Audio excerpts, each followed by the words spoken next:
August 14th, 1997, Graydon Falls, Indiana. A town so quiet even the crickets seemed to whisper. The kind of place where screen doors creaked open without knocking, where the biggest secret was who left fresh zucchini on your porch. People left their keys in the ignition, left their windows open to the night. Trust hung in the air like summer humidity. Not naive, just ordinary, until the morning someone locked the door from the inside. Lunch pails on porches, Sunday sermons that started before sunrise. Strangers waved like neighbors, and neighbors like family. Suspicion wasn't just rare, it felt rude. But routine doesn't stop a fire, and evil doesn't need a key. That morning, Graydon Falls learned it wasn't untouchable. Not even close. It started with the smoke. Thin, almost shy, curling like a yawn across the cornfields. Not enough to panic, just enough to make a farmer pause mid-step, lift his cap and squint toward the horizon. Then came the sirens. One, then two, howling like something wounded. Engines screamed down Route 17, chewing gravel and spitting dust. By the time the trucks reached the old Granger farmhouse, the sky was still bruised with night. They thought they were rushing in to rescue. But what they found was something else entirely. It was ruin. 4 bodies, 3 of them small. One was headless. All were burned beyond recognition. What remained wasn't flesh and blood. It was shadow, silhouettes seared into the walls, like ghosts too stubborn to leave. The outline of a family that had stopped existing. Hours before the sun came up. At first they assumed the adult was Isabelle Granger, the quiet widow with the cardigan sweaters, the one who brought muffins when your dog died, who smiled like it was stitched into her, the kind of woman who hummed in the produce aisle and always bought too many peaches. She was forgettable in the way quiet women often are, until her obituary came too late, until the truth came knocking. Because here's the thing about monsters. They don't always snarl. Sometimes they bake. Sometimes they wear soft gloves and know the exact minute crust turns golden. Sometimes they wave from behind fences, rock gently on porches while planning what comes next, and kill without ever raising their voice. What investigators found didn't just rewrite the story, it burned the whole thing to the ground. Because Isabelle Granger wasn't just a widow, and she wasn't just dead. She was something else entirely. Meticulous, methodical, a blueprint in human form. Behind every kind gesture was intent, behind every smile a strategy, and behind the ashes, a secret that would scorch Graydon Falls to its core. One that would earn her a place on a list no one wants to make, let alone to top. One of the most prolific female serial killers in American history. Investigators believe she claimed at least 16 lives. Maybe more. Maybe many more. June 1982, Chicago. She stepped off the bus alone. No husband, no children, no luggage. Just a forged passport, a borrowed coat, and a story no one ever asked her to tell. She wasn't running. She was relocating. And she moved like someone who'd done it before.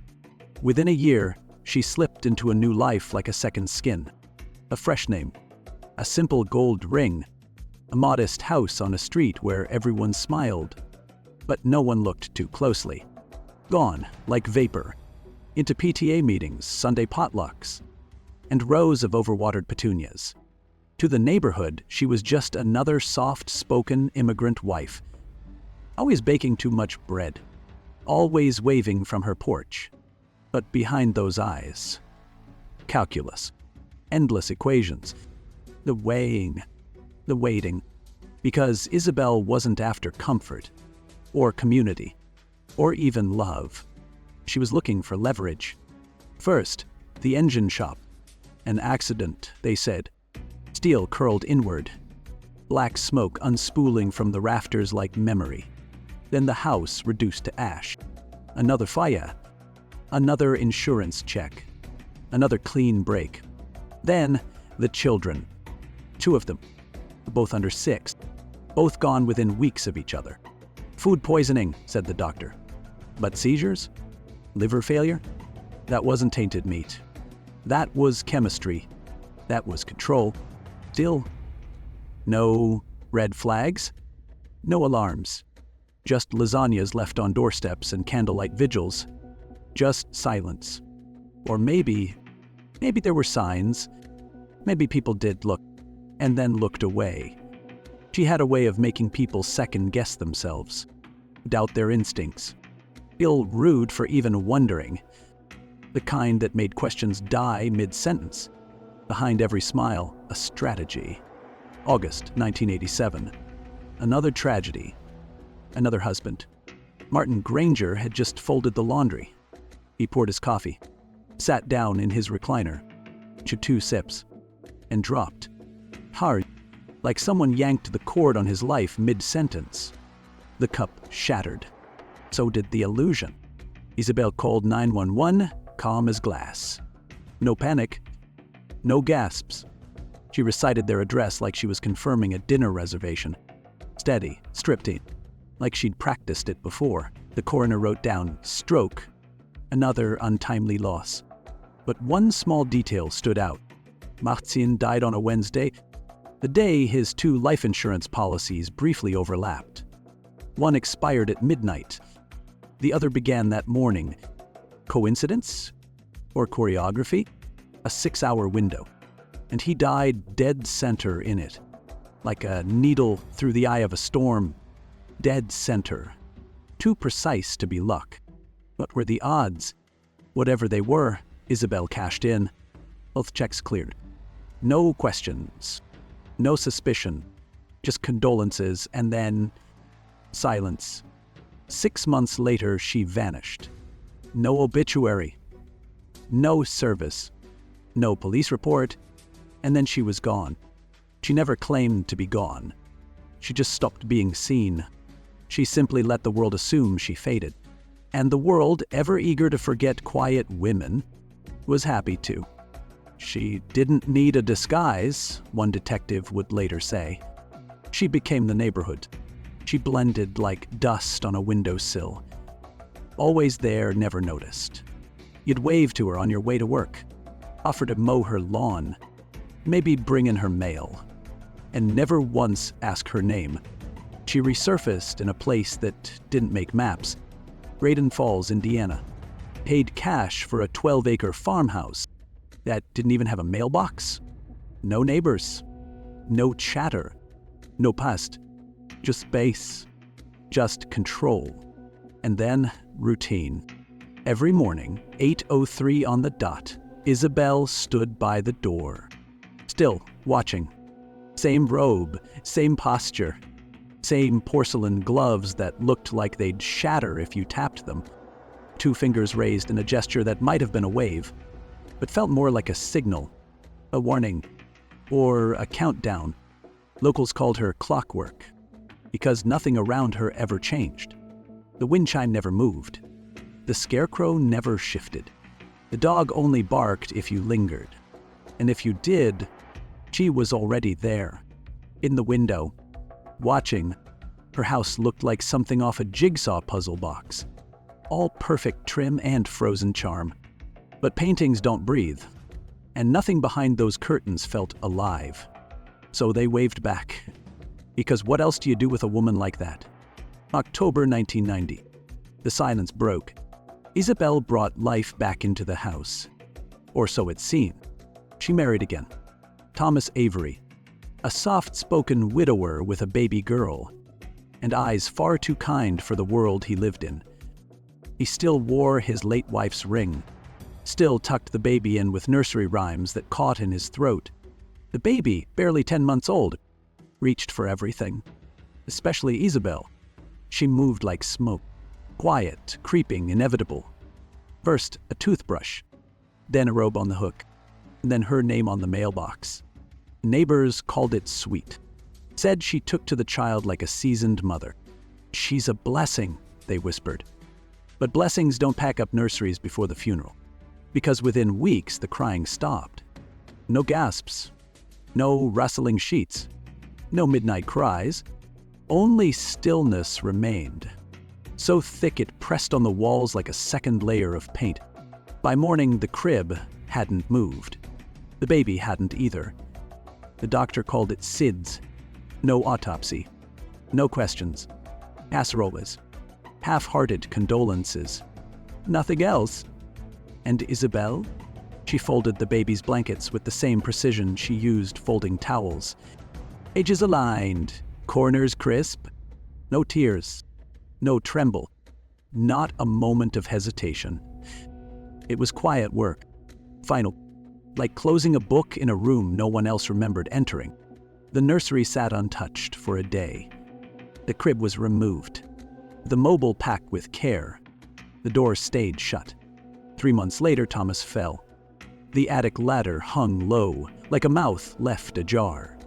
A bulb buzzed above, faltering. Then it held its breath. They found him at the foot of the stairs. Limbs twisted. Neck bent like snapped branches. His coffee still on the table. Half full, still warm. The coroner paused. Lunch trauma to the back of the skull. Bomb-sized. Fret. He noted it. Filed it. Moved on. Just like everyone else. Everyone except Isabelle. She stayed. And she collected. The house grew quieter. And the earth. Thicker, like breath behind a door no one dared to open. But not everyone missed the shift. At school, Dana, Thomas' daughter, didn't cry. She didn't scream. She whispered. Soft, unrelenting, like a secret testing the walls for cracks. She said her stepmother watched her sleep. Said she saw her grind pills into powder and stir them into tea. Said she counted 3 wallets buried under the basement stairs. None belonging to anyone still breathing. She tracked the rat poison under the sink and watched it disappear, bit by bit. But there were no rats, no pests, no receipts, only glass jars left behind. Clean, empty, lined up like they were listening. And the preserves Isabelle handed out, tied with ribbons, they were sweet until the bitterness set in. That faint metallic aftertaste, her signature, sealed in jam. By the time anyone thought to ask, the silence had already settled in. Not the kind you passed through, the kind you disappear into. Her third husband didn't last the year. Neither did her sister, who came to help and never left alive. Richard Morton strayed. 2 weeks later, he was buried. The causes of death? All complicated. But Isabelle called them closure and served pie at every wake. Peach, perfect, still warm. A doctor noticed what everyone else missed. An anomaly in the blood work. A pattern where there should have been none. He ordered an autopsy. The results were unmistakable. Arsenic. High levels. Prolonged exposure. This wasn't a mistake. It wasn't rage. It was method. It was architecture. Layered, patient, deliberate. Isabelle wasn't the first. Nanny Dorsey. Joanna Dennehy. La Matavejitas. Women who killed with precision, patience, and politeness. Each left behind a trail of quiet horror. Each wore normal like a mask.